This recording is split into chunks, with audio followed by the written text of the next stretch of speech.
Bapel épelé au point que l'équipe peut-être tout niet na bapel wana. Bapel genre nini. Maman nana ndeko nanga za Kinshasa. Nana mbongo nanga masomo visa fallait jouer le visa. Nazana mwasi na ngai akangami na Kinshasa. Nazana ndeko nanga za maladie na Kinshasa. Information za boye bandeko na ngai te ça peut être gros plan de quel s'il te plaît. Donc on va boye fallait depuis abanda carrière.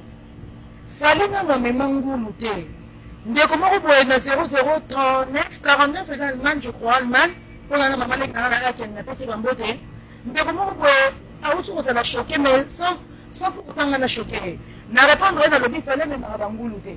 Alors ndeko na nga sangulu te. Ngulu za terre mais kaka o babengaka. Mutu oyo a souffert partie na compagnie ya qualité. L'effectif ya ba personnel à qualité. Communément babenga ngulu. Soka za pe ndeko na nga na bobu donner na zabo azangulu.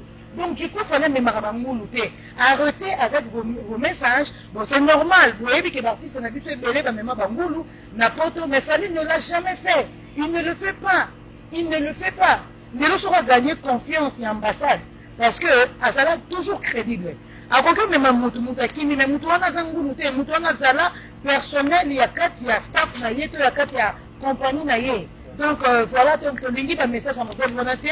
Pour que tu peux passer un ndenge pas piéger peut passer peut qu'elle maman nana ce genre de message il y a tout ça va ndeko tout ça famille libota na ba warrior de famille mo kalobaka nebo ba ke fallait même ngulu te bo benga biso te bo benga batu te pour na ba ngulu fallait asa ambassadeur te fallait asa consulter fallait asa la papena na kati ambassade te asa la na Schengen te ba pesi nombre ya bato ba pesi et pour ça ba